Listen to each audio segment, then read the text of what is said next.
নমস্কার বন্ধুরা, আমি সুপর্ণা। আজকে আবারও একটি রান্নার রেসিপি নিয়ে চলে এলাম। আজকে রান্না করব খোকা ইলিশের ঝাল।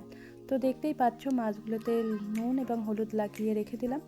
এবার এদিকে একটি মশলা করে নেব। এখানে দিয়েছি একটি টমেটো কুচি, আর দিয়ে দিলাম একটি পেঁয়াজ কুচি, গোটা জিরে আর গোটা সাদা সর্ষে।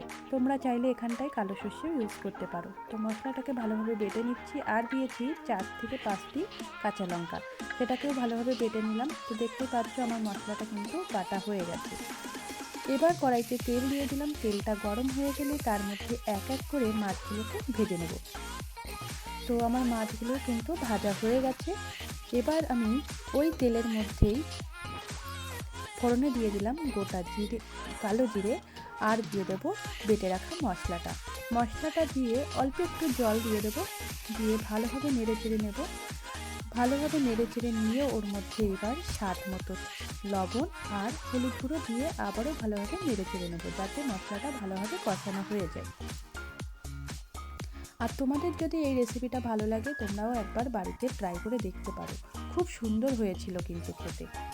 আর আমার এই রান্নার রেসিপিগুলো তোমাদের কেমন লাগছে, তোমরা অবশ্যই একটি কমেন্টে জানিয়ে দিও। তো মশলাটা আমার কষানো হয়ে গেছে। এবার আমি ওর মধ্যে পরিমাণ মতো জল দিয়ে দিলাম।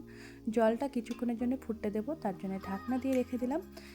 ঢাকনা খুলে দেখতে পাচ্ছ ঝোলটা ফুটে উঠেছে। এবার আমি ওর মধ্যে ভেজে রাখা মাছগুলো দিয়ে দেবো।